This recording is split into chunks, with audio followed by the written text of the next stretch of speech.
यदि आप भी कक्षा 11वीं के छात्र और आप भी गणित पढ़ते हैं तो ये वीडियो आपके लिए सबसे ज्यादा इंपॉर्टेंट है। यदि आपके पास बालाजी प्रकाशन की बुक है जो स्क्रीन पे आपको दिखाई दे रहा है, ये वाली बुक आप पढ़ते हैं तो ये वीडियो आपके लिए और भी ज्यादा इंपॉर्टेंट हो जाती है। तो बिल्कुल इस वीडियो को ध्यान से देखना है, क्योंकि इस वीडियो में मैं क्या करूंगा, जो आपका चैप्टर नंबर 4 है जया तथा कोजियाफ जो फार्मूला है उसका मैं क्या करूंगा, प्रश्न नंबर 1 और 2 कराऊंगा। यहाँ दोनों प्रश्न काफी इंपॉर्टेंट है, लेकिन दूसरा प्रश्न क्या है, बहुत ही शानदार प्रश्न, और उसका करेंगे 90% लोग क्या करेंगे, आपको अच्छे से नहीं समझा पाएंगे। लेकिन इस वीडियो को अगर आप ध्यान से देख लेते हैं तो 100% क्या होगा, आपको प्रश्न नंबर 2 भी समझ में आएगा। तो चलिए को स्टार्ट करते हैं। तो यहाँ पे आपको एक प्रश्न दिखाई दे रहा होगा, प्रश्न नंबर 1 क्या कह रहा है कि यदि किसी त्रिभुज एबीसी में a बराबर 4 दिया है, b बराबर 12 और कोण b की वैल्यू आपको 30 अंश दिया गया है, तो सिद्ध करना है कि साइन a बराबर 1/6 होता है। तो यहाँ पे सबसे पहले आपको फिगर भी बना के दिखा देते हैं कि जैसे मान के चलिए हमारे पास एक क्या है, त्रिभुज है, कुछ इस प्रकार का हमारे पास क्या है, त्रिभुज है। यहाँ पे आप देख सकते हैं, यहाँ पे हम लिख लेते हैं a, यहाँ पे हम लिख लेते हैं b, यहाँ पे ले लेते हैं c। तो यहाँ पे आपको ध्यान से देखना है कि ये जो वैल्यू होता है a होता है, a की वैल्यू आपको कितना दिया गया है, 4 दिया गया है। ये वैल्यू आपका क्या होता है, b होता है, तो b आपको यहाँ पे 12 दिया गया, ये c होता है, तो यहाँ पे हमको नहीं पता तो इसको ऐसे छोड़ दीजिए। यहाँ पे b की जो वैल्यू दिया गया है, यहाँ पे 30 अंश दिया गया, आप लोग देख सकते हैं। यहाँ पे चलिए अब सिंपली इसको सॉल्व करना है, तो इसको सॉल्व करना बेहद ही आसान है, क्योंकि आप जानते हैं कि एक साइन रूल होता है, एक क्या होता है, साइन रूल होता है। तो यहाँ पे लिखेगा साइन रूल से, साइन को हम लोग जया कहते हैं, तो आप यहाँ पे लिख सकते हैं हिंदी में भी कि जया रूल से। तो यहाँ पे रूल क्या होता है, a बाई साइन ए बराबर आपका होता है v बाई साइन बी आपका होता है। जो भी वैल्यू यहाँ पे आपको पुट करना है, ये फार्मूला होता है। a के जगह पे आपको कितना यूज करना है, 4 यूज करना है, तो 4 बटा साइन ए बराबर 1/6 सिद्ध कर रहा है, तो a को वैसे ही छोड़ देते हैं। और b के जगह पे हम कितना रख लेते हैं, 12 रख लेते हैं, बटा साइन v की वैल्यू दिया गया, देखिए v कितना अंश है, 30 अंश है, तो यहाँ पे b के जगह पे रख देते हैं 30 अंश। क्लियर है। यहाँ पे देखिए 4 आपका हो जाएगा साइन ए और बराबर 12 बटा, यहाँ पे देखिए साइन 30 अंश की वैल्यू आपका होता है 1/2, याद रखिएगा साइन 30 अंश की वैल्यू होता है 1/2। और यहाँ पे जब आगे इसको सॉल्व करेंगे तो यहाँ पे हो जाएगा 4 बाई साइन ए बराबर, यहाँ पे देखिए ये जो वैल्यू है ऊपर चला जाएगा, आपका हो जाएगा 12 गुणे 2 बटा आपका 1 हो जाएगा। और यहाँ पे देखिए तिर्यक हम क्या करते हैं, गुणा करते हैं, तो तिर्यक जब गुणा करेंगे तो आपका यहाँ पे देखिएगा ये 12 दूना 24 हो जाएगा, तो 24 साइन ए बराबर आपका हो जाएगा 4, और यहाँ पे साइन ए बराबर आपका हो जाएगा 4/24। कैसे, क्योंकि ये गुणा है तो इधर जाएगा तो क्या हो जाएगा, भाग हो जाएगा। सिंपली आपको समझ में आ रहा है, इसको काट लीजिए, तो 4 एकम 4, 4 छके 24 होता है। तो यहाँ पे आपका क्या हो जाएगा, साइन ए बराबर क्या हो जाएगा 1/6, और यही हमें क्या करना था, प्रूफ भी करना था। देखिएगा हमें लाना था साइन ए बराबर 1/6, तो कुछ नहीं करना है, बस आपका ये फार्मूला होता है, साइन का फार्मूला होता है, साइन का रूल होता है, इसमें बस वैल्यू को पुट करेंगे, आपके सामने आंसर आ जाएगा। आई होप आपको पहला प्रश्न पूरी तरह से समझ में आ गया होगा। पहला प्रश्न समझ में आ गया तो स्क्रीनशॉट लीजिए, बिल्कुल न्यू वाले बुक से मैं करा रहा हूं। इसके बाद हम देखते हैं प्रश्न नंबर 2 का सोल्यूशन कैसे करते हैं। आपके सामने प्रश्न नंबर 2 भी आ गया है। प्रश्न नंबर 2 काफी इंपॉर्टेंट है, बहुत सारे लोग क्या करेंगे, इस प्रश्न को आपको बहुत बड़ा करके बताएंगे, लेकिन बिल्कुल मैं आसान तरीके से बताऊंगा और बिल्कुल सिंपल तरीके से आपको समझ में भी आ जाएगा। प्रश्न दिया गया है कि यदि किसी त्रिभुज एबीसी में a की वैल्यू आपको दिया गया है, v की वैल्यू दिया गया है, c की वैल्यू दिया गया है, तो सिद्ध करना है किसी बराबर कड़ी में 3/2 हमें प्रूव करना है। तो देखिए सबसे पहले इसको सॉल्व करने के लिए हम लोग लिख लेते हैं सॉल्यूशन, और यहाँ पे मैं बता दूं कि इसको हम लोग सॉल्व करेंगे कोसाइन सूत्र के द्वारा, हम लोग सॉल्व करेंगे कोसाइन रूल के द्वारा सॉल्व करेंगे। इसी को हम लोग कहते हैं कोज्या हिंदी में। तो यहाँ पे लिखेंगे कोसाइन रूल या फार्मूला लिख सकते हैं से। तो इसका जो फार्मूला होता है मैं बता देता हूं, उसके बाद इसको सॉल्व करता हूं। तो यहाँ पे फार्मूला होता है कॉस सी बराबर आपका होता है a square plus b square minus C square और बटा होता है 2ab। तो ये हमारा क्या होता है, कोसाइन रूल्स होता है। हमने यहाँ पे कोसाइन रूल इसलिए लिया है क्योंकि यहाँ पे जो कोण दिया गया है c दिया गया है, इसके पहले b दिया गया था, तो b किस में आता है, साइन रूल्स में आता है, और c किस में आता है, कोसाइन रूल्स में आता है। तो आसानी से आपको समझ में आ रहा है, बस कुछ नहीं करना है, यहाँ पे वैल्यू को आपको क्या करना है, पुट कर देना। तो चलिए यहाँ पे वैल्यू को हम लोग क्या करते हैं, पुट करते हैं। तो यहाँ पे देखिएगा कॉस हमारा हो जाएगा यहाँ पे, और वैल्यू हमको दिया गया है 60 अंश, तो यहाँ पे कॉस 60 अंश बराबर यहाँ पे ए की वैल्यू कितना है देखिएगा 1 बाई, यहाँ पे आपको लिखना है 1 बाई √6 माइनस √2, यहाँ पे स्क्वायर है तो स्क्वायर लगा लीजिए, और यहाँ पे प्लस है, फिर v की वैल्यू दिया गया 1 बाई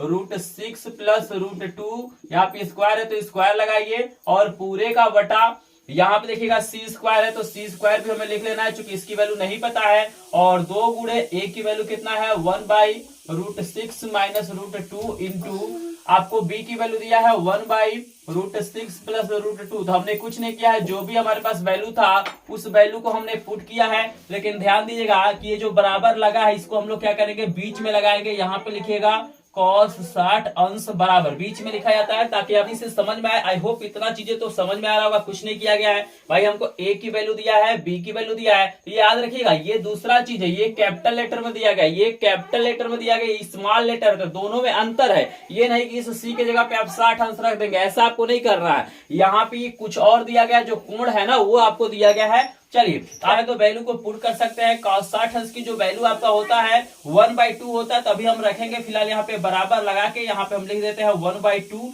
और यहाँ पे देखिए इसको जब सॉल्व करेंगे ना तो यहाँ पे देखिए एक का स्क्वायर करेंगे तो एक ही होगा, लेकिन इसका जब स्क्वायर करेंगे वाले का जब स्क्वायर करेंगे, जैसे यहाँ पे दिया है कड़ी में 6 माइनस कड़ी में 2 का जब होल स्क्वायर करेंगे तो आपका होता है ए स्क्वायर, तो ए स्क्वायर मतलब कड़ी में 6 का जब स्क्वायर करेंगे तो 6 हो जाएगा, अब प्लस होता है बी स्क्वायर, तो कड़ी में 2 का स्क्वायर करेंगे तो 2 हो जाएगा, माइनस होता है 2ab, तो आपका हो जाएगा 2 गुणे ए के जगह पे कड़ी में 6, बी के जगह पे कड़ी में 2, इसको हल करेंगे तो 6 2 आपका 8 हो जाएगा, और यहाँ पे -2 कड़ी में कितना हो जाएगा 12, जैसे इन दोनों को हमने गुणा कर दिया है तो 6 दूना कितना हो जाएगा कड़ी में 12, तो यहाँ पे देखिए इसको हम डायरेक्ट लिख रहे हैं, यहाँ पे हम क्या करेंगे डायरेक्ट लिखेंगे, आपको मैंने समझाने के लिए बता दिया, इसका जब स्क्वायर करेंगे तो आपका हो जाएगा 8 - 2 कड़ी में 12, और यहाँ पे प्लस 1 बटा इसका भी करेंगे तो देखिए कुछ नहीं होगा, सेम टू सेम यही होगा, बस इस माइनस की जगह पे क्या हो जाएगा प्लस हो जाएगा, यानी आपका हो जाएगा 8 + 2 कड़ी में 12, कुछ नहीं करना है क्योंकि यहाँ पे माइनस वाले में फार्मूला -2ab होता है और प्लस वाले में +2ab होता है, प्लस है तो कुछ नहीं होगा, यहाँ पे माइनस की जगह पे प्लस हो गया, तो यहाँ पे देखिए हमने क्या किया, इसका स्क्वायर कर लिया, इसका स्क्वायर कर लिया, और सी स्क्वायर को हम क्या करते हैं वैसे ही लिख देते हैं, और पूरे का हम लगा देते हैं बटे, और यहाँ पे देखिए इसको भी सॉल्व करना है, तो जब इसको सॉल्व करेंगे तो आपका 2 गुणे 1 का गुणा करेंगे तो 1 ही होगा, और देखिएगा एक बार माइनस एक बार प्लस है तो ये फार्मूला आपका काम करता है, a² - b² बराबर आपका होता है a + b, और आपका होता है a - b, तो यानी देखिए एक बार प्लस एक बार माइनस है तो आपका हो जाएगा a² - b², यानी आपका हो जाएगा कड़ी में 6 का स्क्वायर और माइनस हो जाएगा कड़ी में 2 का स्क्वायर, तो कड़ी में 6 का स्क्वायर 6 हो जाएगा और 2 का स्क्वायर 2 हो जाएगा, यानी 6 में से 2 जाएगा तो आपका कितना हो जाएगा यहाँ पे 4 हो जाएगा। यहाँ तक क्लियर है। अब देखिए इसको थोड़ा सा बीच में कर लेते हैं क्योंकि ये सही रहता है, बीच में ही रहना चाहिए। 1 आपका 2 हो जाएगा। यहाँ पे देखिएगा आप चाहे तो इसको 2 से काट सकते हैं, तो 2 दूना आपका 4 हो जाएगा, यानी आपका यहाँ पे कितना हो जा रहा है एक बार हम लिख लेते हैं। यहाँ पे हमारा हो जा रहा है 1/8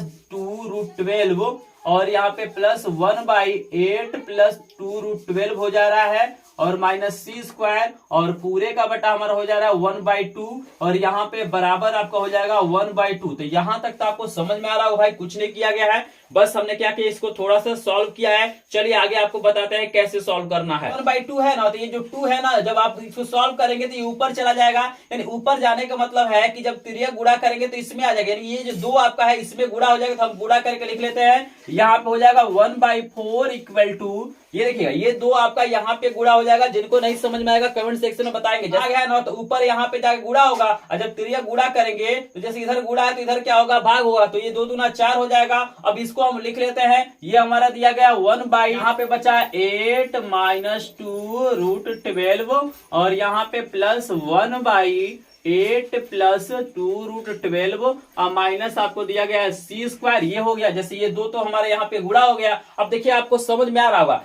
यहाँ पे हम 1/4 को वैसे ही लिख लेते हैं बराबर, इसका हम लसा ले लेते हैं। इसका हम लसा लेंगे तो हमारे पास हो जाएगा 8 - 2√12, एक कोष्टक में हो जाएगा और एक कोष्टक में आपका हो जाएगा 8 + 2√12। 12 और यहाँ पे स्क्वायर को वैसे ही छोड़ दे रहे, इसका लसन नहीं हम ले रहे हैं। तो यहाँ पे सॉल्व करेंगे तो जब इससे भाग करेंगे तो माइनस वाला कट जाएगा, प्लस वाला आपका हो जाएगा 8 + 2√12 और प्लस यहाँ पे प्लस वाला कट जाएगा, आपका ये बचेगा 8 - 2√12 मानो 8 - 2√12 हो गया। यहाँ पे देखिए ये प्लस माइनस है तो ये वाला कट जाएगा और ये मतलब पूरा कट जाएगा, ये भी कट जाएगा और 8 8 16 हो जाएगा। तो 1/4 बराबर आपका यहाँ पे कितना हो जाएगा 16 और बाई यहाँ पे तो c² हमारा रहेगा ही। और इसको सॉल्व करिए तो देखिएगा यहाँ पर भी क्या है, एक बार माइनस एक बार प्लस है तो यहाँ भी फार्मूला काम करेगा a² - b² का। सिंपल बात है भाई, सेम संख्या को एक बार जोड़ा गया एक बार घटाया गया है तो आपको ये फार्मूला काम करेगा। और -b² का फार्मूला काम करेगा तो एक जगह पे आपका 8 है तो 8 का स्क्वायर करेंगे तो 8 × 64 हो जाएगा और यहाँ पे इसका स्क्वायर करेंगे तो 2 दूना 4 और कड़ी में 12 का स्क्वायर करेंगे तो 12 आएगा। क्लियर हो रहा है ना, 2 दूना 4 और 12 चौको कितना हो जाएगा 48, यहाँ पे 48 हो जाएगा। 64 में से 48 घटाएंगे तो आपका 16 आ जाएगा। क्लियर हो रहा है ना, कुछ नहीं किया गया है भाई। a² का मतलब 8 का स्क्वायर 64 हो जाएगा और 2 कड़ी में 12 का स्क्वायर करेंगे तो 2 स्क्वायर आपका 4 हो जाएगा और कड़ी में 12 का स्क्वायर करेंगे तो 12 होगा और 12 चौको कितना होता है 48। तो यहाँ पे आपका कितना आ जा रहा है 16 आ जा रहा है। क्लियर है सभी को, कोई डाउट नहीं होना चाहिए। चलिए यहाँ पे ना अब आप आसानी से सॉल्व कर सकते हैं, ये कट जाएगा, इसकी वैल्यू 1 आएगा। 1/4 बराबर 1 - c², इसको पक्षांतर करिए तो c² बराबर हो जाएगा, इसको इधर भेज दीजिए 1 - 1/4। अब इसी को एलसीएम लेके आपको सॉल्व कर लेना है तो c² बराबर यहाँ पे हो जाएगा 4 - 1 यानी यहाँ पे सॉल्व करते हैं c² बराबर आपका हो जाएगा 4 में से 1 घटाएंगे 3/4, स्क्वायर हटाया जाएगा तो यहाँ पे कड़ी लगेगा तो कड़ी में 3/4 तो 4 का वर्गमूल 2 होता है और कड़ी में 3 हमारा वैसे ही रहेगा तो ये आपका 2 हो जाएगा। यही हमें क्या करना था, प्रूव करना था। तो देख रहे हैं ना, बहुत आसानी से मैंने आपको बता दिया। अगर ये सारे पॉइंट आप समझते होंगे तो बिल्कुल आसानी से इसको सॉल्व कर सकते हैं। होप आपको ये भी प्रश्न आपको समझ में आ गया होगा। एक बार ध्यान से देख लीजिए, कहीं भी अगर डाउट होता है तो आप कमेंट सेक्शन में कमेंट करिएगा। चूंकि मैं लाइव क्लासेस भी आपको प्रोवाइड करता हूँ बिल्कुल फ्री में, तो कंफ्यूजन होगा तो लाइव क्लास में भी इसका सोल्यूशन आपको करा दिया जाएगा। तो जब स्क्रीनशॉट सभी लोग ले लीजिए, देख लीजिए, पहला स्टेप है, ये दूसरा स्टेप है, ये तीसरा स्टेप है। कहीं भी डाउट होगा तो जरूर बताइएगा। वैसे मुझे आशा है कि आपको बिल्कुल आसानी से प्रश्न समझ में आ गया होगा। प्रश्न समझ में आ गया होगा तो प्लीज एक बार वीडियो को लाइक कर देंगे, चैनल पे यदि नए होंगे तो चैनल को सब्सक्राइब कर देंगे। एकमात्र चैनल है जो बालाजी प्रकाशन के एक एक क्वेश्चन का सॉल्यूशन कराता है और कराता रहेगा। मेरे चैनल पे ऑलरेडी चैप्टर नंबर 1, 2, 3 के वीडियो उपलब्ध है, वहां पे आइए, प्लेलिस्ट में आपको सारा वीडियो मिल जाएगा। वीडियो कैसा लगा कमेंट सेक्शन में कमेंट करके जरूर बताइएगा। जल्दी ही मिलते हैं नेक्स्ट क्वेश्चन के साथ, तब तक के लिए आपका धन्यवाद।